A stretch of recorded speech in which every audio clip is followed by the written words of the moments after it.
Hello, my fellow Ripplers. This is Chris Miles, your cash flow expert and anti-financial advisor. Welcome to our show. It's for you that works so hard for your money, and you want your money to start working harder for you right now. You want that freedom of cash flow today, not 30 or 40 years from now, but right now, so you can live that life that you love with those you love.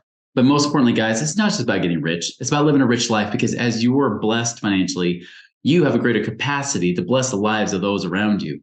And that's exactly what we're here to do on the show today, to create that ripple effect in your lives. Thank you for allowing me to create that ripple effect through you guys. As you've been tuning in, you've been binging, you've been sharing it with others, and allowing this movement to grow bigger and bigger each day. Thank you so much for being a part of this. As a reminder, if you haven't done so already, go to our website, moneyripples.com, take our passive income calculator, figure out how much income you could create in the next 12 months. But I'm going to give you a little warning here. Even if you put the numbers in, it doesn't change your life. Right? What changes your life is what you do afterwards. But it's definitely a really cool tool to try out. I'm really curious to see how big those numbers are. I've had some people have a few thousand, some people have had hundreds of thousands of dollars.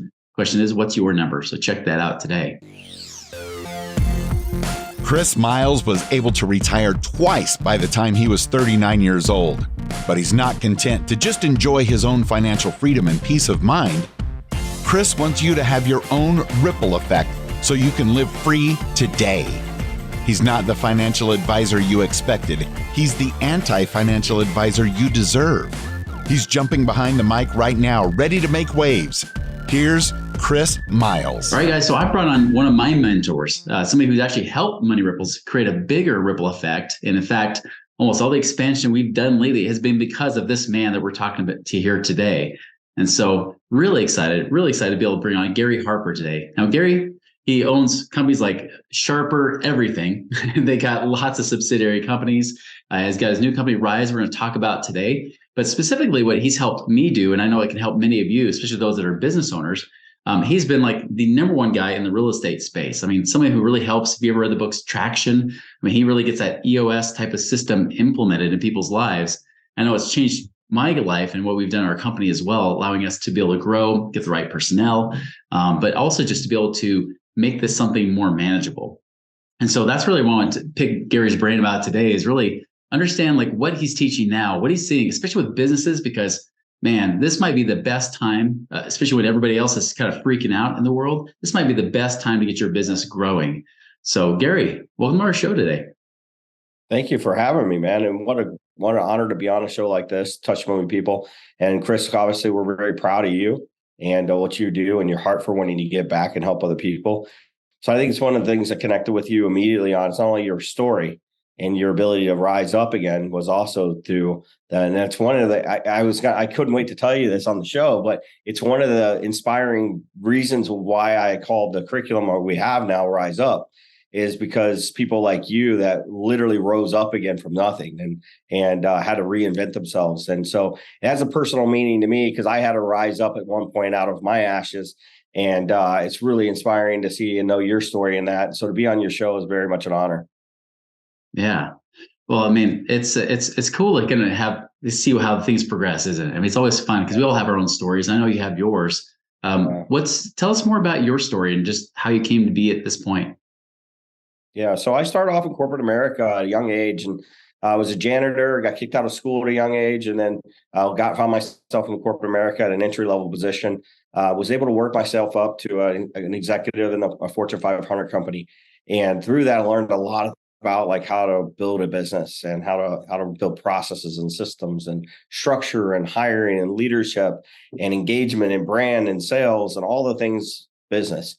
And was part of a company that had a division that was for Fortune 500 companies and helping them in their business systems and processes. And so was able to grow in that and work my way up. And then I got into real estate in 2004 full time. Learned a lot of lessons, a lot of painful lessons, as we all did in 2008. Mm-hmm. And it crippled me. I actually lost everything in real estate in that time. And so I was pretty determined never to touch another real estate transaction again in my life. You know, I was licking my wounds for sure and said, I'm just going to focus on what I've been good at, which was corporate America. But God had a different plan. I got bit by a tick, came down with Lyme's disease. And a lot of people know my story. And if you don't, I went back to a 5-year-old mental state for a very long period of time, like 6 to 8 months. And I had to end up walking away from my corporate job. I wasn't able to perform it anymore. It wasn't until after that happened and regaining my strength and mental clarity and actually healing from it that I went back into real estate, because it was the one thing that I could fall back on and make money. And me and my brother-in-law Wayne Schaefer partnered up together, and really, I say partner, he mentored me. Like, he just poured into me, helped me understand, and then treated me like a partner. But boy, it was more one-sided than the other. I didn't have much to offer him other than like learning and being able to apply hard work to it. But over the time, I was able to take my knowledge of corporate America and building systems and processes and bring that component to the business. And we were able to scale that company to over 300 deals one year, and helping that business grow. And then we joined places like Collective Genius, and just connections really opened the door for me. And I just went on to being asked to help other people with their businesses. And so it's about 7 years ago now that we helped another company, and they grew, and we weren't planning on actually doing this. I think where a lot of the great things are born is sometimes they're not intentional, right? There's you feel it, you find a need, you feel a need, and then the need continues to ask for more, right? And so that's where we found ourselves. Now, fast forward 7 years later, I think we've worked with over 1,500 businesses now, and in the last 7 years. It's been a blessing. I'm honored to do it. I'm very humbled every day by it, and I never take it for granted. I never take the opportunity to speak to people or be hired by people like you, Chris, as a for granted thing. I take it very, very personal to some degree, because I want to be invested with people. I want to see people to grow properly. And so there we are 7 years later, and we're helping many businesses now. They average 3 to 5 businesses new a week that we are able to work with right now, with multiple coaches. And so that's where we are. And that's what brought us to this journey today. That's excellent. Oh, I love hearing about that. Well, I wasn't going to ask this question, but this kind of popped in my head here, because I know you worked with hundreds of real estate investors, right? And it's no secret that some of these real estate investors really have been battling, with market change, especially in 2022. I know some are doing okay in 2023, or they've come back. How is your systems? How have they worked with some of these businesses? Has it helped them navigate and pivot faster, or what's happened in your opinion, of what you're seeing from your outside perspective?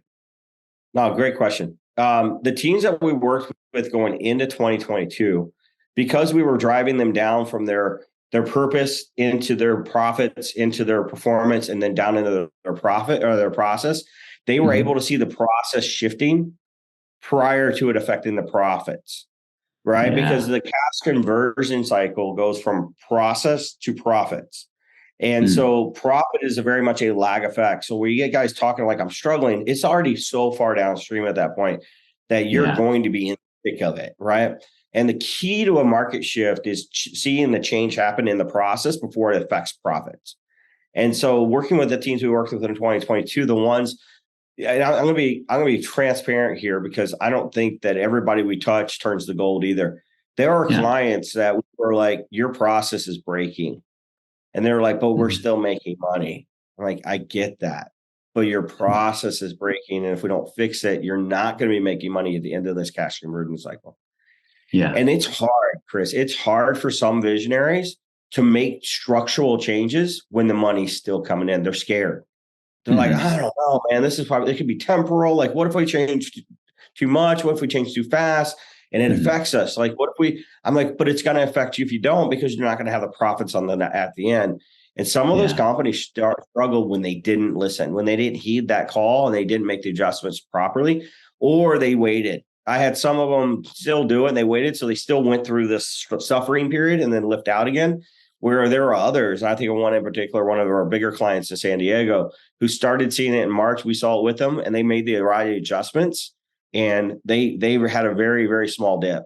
And even with that, they still dipped. So like there was still, when you go through a market shift, you're going to feel it. I don't care how great or preparation or forecasting you are. They still felt it. The key to it was they didn't feel it for long, and they were thriving again after they made the adjustments.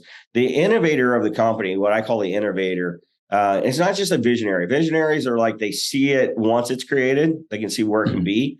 Innovators create it when it's not seen. The innovators tend to do a little better because they can see what's not there, versus a visionary that needs somebody else to show them the way and then create something better from it. And so in 2022, going into 2023, I said, this is the year of the innovator. The person who innovates their product is going to stand out above the person who has great vision from the innovation. So true. And so that's what we do. So whether you're if you're an innovator, you already saw it coming, you jumped ahead of it, you saw your process, you adjusted. If you're a visionary, you've waited for somebody else to fix it, and now you're trying to improve on it. Mm-hmm. And that's what we're seeing. We're seeing guys that are sitting back going, all right, somebody show us the way, show us the way, show us the way. And then what tends to happen with visionaries, as soon as they see the way, they'll improve it and make it better. But only an innovator can see it before. That's right. So yeah, it's the best way to stay cutting edge and pivot the fastest versus waiting for all the signals to happen. And usually if you wait for the signals, it's too late. Yeah. And business owners struggle with being in their business because there's so much teaching that don't work on it than in it. But the truth is you still need a lifeline to the inside of your business that tells you when to come back in. I always liken it to you're swimming, you have that lifeline. And, if you get too far away, you just kind of pull on it and they know, and they can drag you back in. Kind of the same thing with our business. We got to have those lifelines that, that we can tug on, or somebody can tug on and let us know that we're needed again. And that key process indicator is one of those lifelines that say, hey, I'm not working anymore. My process is broke. I need you to come and fix it, which is why research and development is owned by that visionary innovator, because they need to stay on the cutting edge so they can innovate the process when nobody can fix it. Definitely. Absolutely. How do people do that? In the real estate investing world, how do they do their own R&D and that kind of thing? Well, connections. I always tell people 4 reasons we fail to grow. Number 1 is fear. 2, like I said earlier, people are too scared to change because they were making money. They didn't want to hurt the business with their change, right? They didn't want to make preemptive change. Mindset, they don't let go. They stay too far in their businesses. They don't actually empower others. But number 3 is connections. Research and development shows up big time in connections. We've been a part of Collective Genius together. And that's one way, that's a great source of place to go and research and develop. To some degree, a business coach like Harper allows for that as well, because I'm in 5 to 7 offices a week, right? I'm with a guy today, and I'm in Wichita tomorrow for the next 2 days. And then I'm in, Tampa, Florida on Thursday and Friday. I was in 5 locations last week. So I'm seeing innovation. I'm seeing things that are happening before maybe other people are. So that's a form of research and develop, right? So listen to podcasts, Money Ripples, being on here. One of the best ways to research and develop is to bring it right to your earphones, right? And have people like yourself who are going out and seeing who's the experts and subject matter experts in the industry and bringing them in so you can see research and development. So connections is pivotal for research and development. No, I totally agree with that. Now, one thing you mentioned before we went on the air that really piqued my interest is that you, even from the things you've taught, and you've taught me a lot of great things, you've kind of revamped your education and training too. And it sounds like that's kind of what RISE is about. Can you tell us more about that? Yeah, RISE stands for Resources, Inspiration, Systems, and Engagement. And so when you talk about a business growing to its 100%, everybody wants to grow to its 100%, we call it business maturity. That doesn't always mean that a company is going to be a Fortune 500 company. Sometimes it's a small mom and pop's company that grows to its 100%. 100% being the purpose of the organization. What do you want to achieve? What do you want to be remembered for? So that could be granular, could be small, right? So whatever that is. But in order to reach that business maturity, we go through quadrants of business, which is the first one is the resource quadrant, right? That's a quadrant in which we're getting started. We're trying to identify time, money, and people, right? And then once we have time, money, and people, then we have to grow into the inspiration quadrant. We have to inspire the people. We have to have a purpose that we're chasing after that's bigger than us and just money. That usually includes long-term vision, short-term vision, the culture of the organization. That's where we're really driving the culture in the organization. From that, then I feel like as a business owner, we hit these plateaus to our 100%, right? The first plateau is when we get stuck and we're the resources, right? The second plateau is when we're lacking goals and structure and inspiration. Third plateau really comes in when we want to start letting go. And we hit these ceilings of lack of systems, lack of process, procedures, policies, lack of good communication skills and KPIs and how to track that kind of thing. And then the last quadrant we usually get stuck in is in that expansion quadrant or that engagement quadrant, right? So we get stuck there and we're looking at it going how do I engage more? How do I reach a bigger audience? How do I reach my bigger avatar, my bigger target. And so that engagement's the last piece to that 100%. And if we don't do it right, you've heard the statement before, they grew too fast. Mm-hmm. Well, that's actually not a real thing. It's like you grow wrong. You don't really grow too fast. So Right. and here's what happens a lot of times: people start a business and they don't identify the time, the money, and the people, and they start to sell a product. And what they do is they start making money, and they perceive that as a business, but it's their time, their money, and they're the person. And then they go straight to engagement. The world's filled with everybody that wants to be on social media and push their podcasts and all that, which if you earn the right to do it, you have. What we got to be careful is going to engagement before you get the inspiration, the goals, and the systems in place, or then you grow too fast, right? Let people say that because you implode. Well, if you do it right and you go in that order, and we call that rising to your 100%, right? Like going from resources, inspiration, systems, and engagement, that engagement being the last critical piece to hitting your 100%. And that way, when you're engaging with your customer, you're ready to fulfill, right? And then more importantly, you're not toppled with all the weight of the business falling down on you because you've done it properly, right? You've got the right people in place. And so that's the kind of thing. One of the things is I wanted to dispel with a lot of the operating systems that are out there was a lot of these cliche statements like right people, right seat. How do we even measure that to some degree, right? There's tools, right? But like, what does a right seat look like even, right? And then there's been other programs out there that ask questions around it, but I wanted a tangible, objective way to review it. And so the way I looked at it was there's four things that are really, really, really important. That is the person's heart, right? When you put somebody in a seat, do they desire to want to be there? The second thing is their mind, right? Like, do they have the mind or the behavioral traits to sit there? And that's where we usually bring in like a predictive index. We're looking at the cognitive and behavioral traits. Then there's the hands, right? The skills of the person. What is their experience from the past? Right? What do they have? What are they good at? And then last is the feet, which is the mobility, their ability to grow with your organization. Are they limited in any way? Right? And so I've actually created 4 assessments that allow us to measure each one of those areas. Desire with questions. Second one, behavioral, PI, that's in place already. But number 3, a skills assessment. What is the right questions to ask when you're evaluating somebody's ability to have the right skills?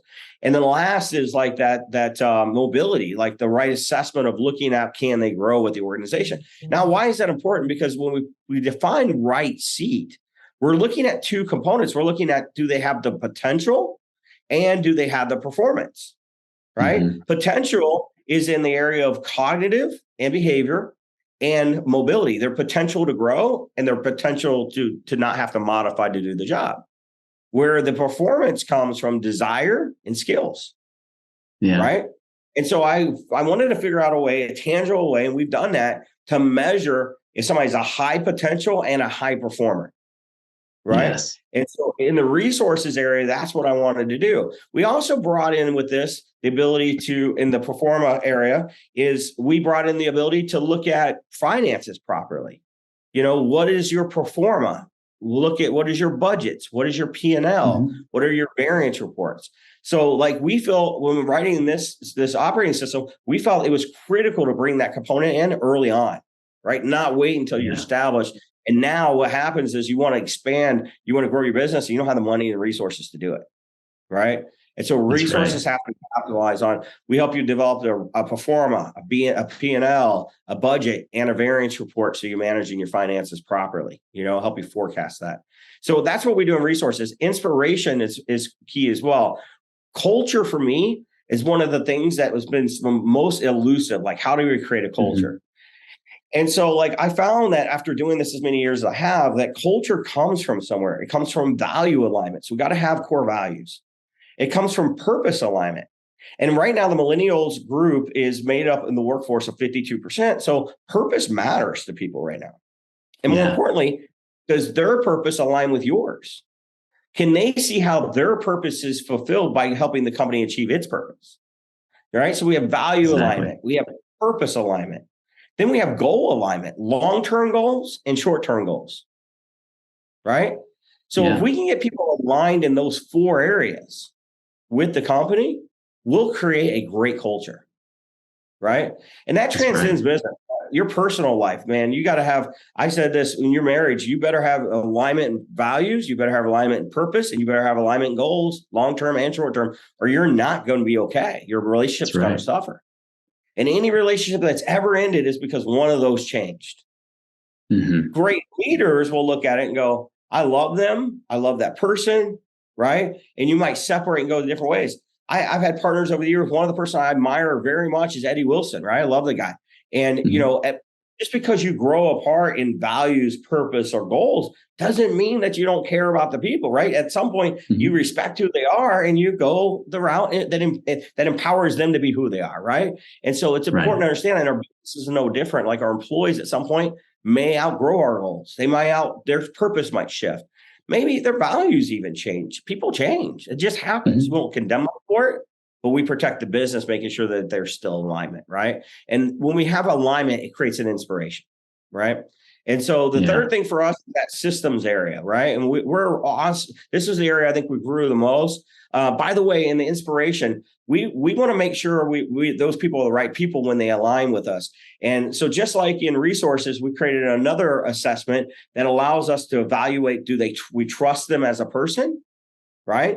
And do they align with, right? And trust in them as a person is like, we trust that because their core values, right? And because their purpose aligned. But then goal alignment becomes very, very, very important. And so does position alignment. Or, when you get married, you have these ground rules of like what you're going to do for your spouse and what your spouse is going to do for you, right? There's like, whether you talk about it or not, right? Like me and my wife, like who's going to do the dishes, who takes out the trash? Like we all carry our own weight, but at some point there's an understanding of what role you're going to play. And so that alignment is really important, but we've measured that. We've figured out a tool that actually measures trust and alignment in those areas. And then, like I said, we jump over systems. Systems, then what it does is it helps us to measure the process, the procedures, and the policy so we can start to let go. Yeah. And in this, one of the things we do is we're evaluating, we've created an assessment tool here that measures whether or not the process, procedures, and policy bring value to our customer and are essential to our business. So same thing, 9-box chart where we're looking at, does it bring value to the customer? Each step in the process, procedures, and policies, is it essential to our business? And anything that's not high value, high essential, we need to eliminate. We need to cut back on. If it's low value, high essential, then we need to automate it, right? And so anything that is high value, high essential, then I want a high potential, high performing person that's high trust and high alignment doing that process. So we start to now overlay each one of these assessments to see where we're really driving with right people, right seat, and the right process. Does that make sense? Awesome. Totally makes sense. Yeah. And then the next thing we do with systems is we've brought in a measurement of 4 types of KPIs. The first KPI is your key purpose indicator. So we're measuring purpose. And then we also bring in the key profit indicator. We brought in the key performance indicator and the key process indicator, right? And so that's something we've done a little differently in ours as well. And then last but not least, the engagement, right? We're looking at making sure that we have the right branding, the right marketing, the right advertising channels that lead to sales and what those sales looks like.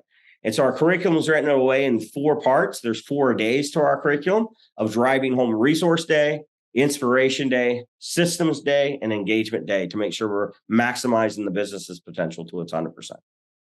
I love it.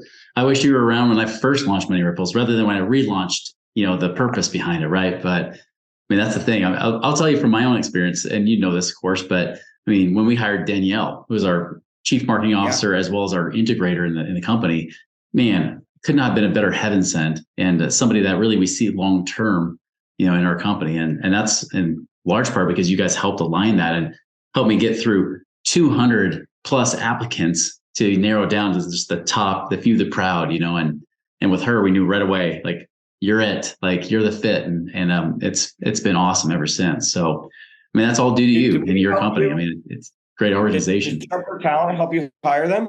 Help you hire Danielle? Yeah, actually did. Okay. She's amazing. She is. She really is.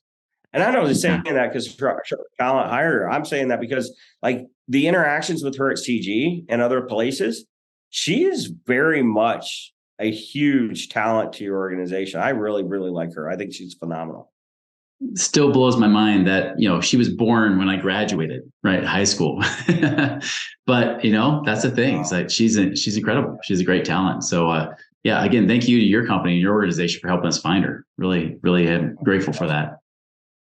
That's great. That's great.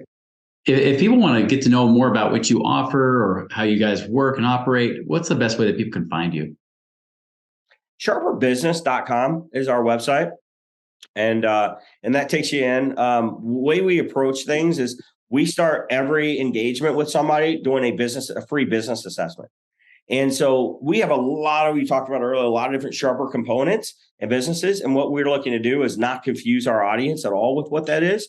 We want to bring in people through one portal, do an assessment, and then build a plan utilizing all those resources and businesses to give you a comprehensive solution, so you don't feel the pain of like jumping from one to the other. And so it's a total one-stop shop solution for business needs, but it takes in consideration that we don't want to create confusion for you. So we do it in a way that mitigates that. Wonderful. Yeah, definitely. We'll put that in the show notes so everybody can check it out. Anybody who's a business owner, I really encourage you guys to check out Sharper stuff. It for me was revolutionary in our business. And I've been with multiple business coaches and consultants, but I'm telling you, like, the system that they've got going is fantastic. So from my own personal experience, I know that they're amazing. So definitely go check them out. Gary, appreciate your time today. And obviously we can never talk enough about this stuff, but definitely thank you for being on so much. Thank you so much, Chris. I appreciate your time. And the rest of you guys, hey, this is the big thing. Is like you guys can be visionaries about your own financial future and the things in your lives, or you can innovate as well. And I'm telling you, the innovators are the ones that are the winners, especially in times like these. And you can either try to be the innovator, or if you're not the innovator, always find support there. And so again, it's always great to have that community around you. Find that support, find those people that help you the best so that you can maneuver and be able to make the best of what's going on right now. Because despite all the fear in the news and all the worries, the truth is that there's better opportunity than there's ever been before. The question is, will you take the opportunity to act? Will you be a listener to the word, or will you be a doer as well? Guys, go and make it a wonderful and prosperous week, and we'll see you later.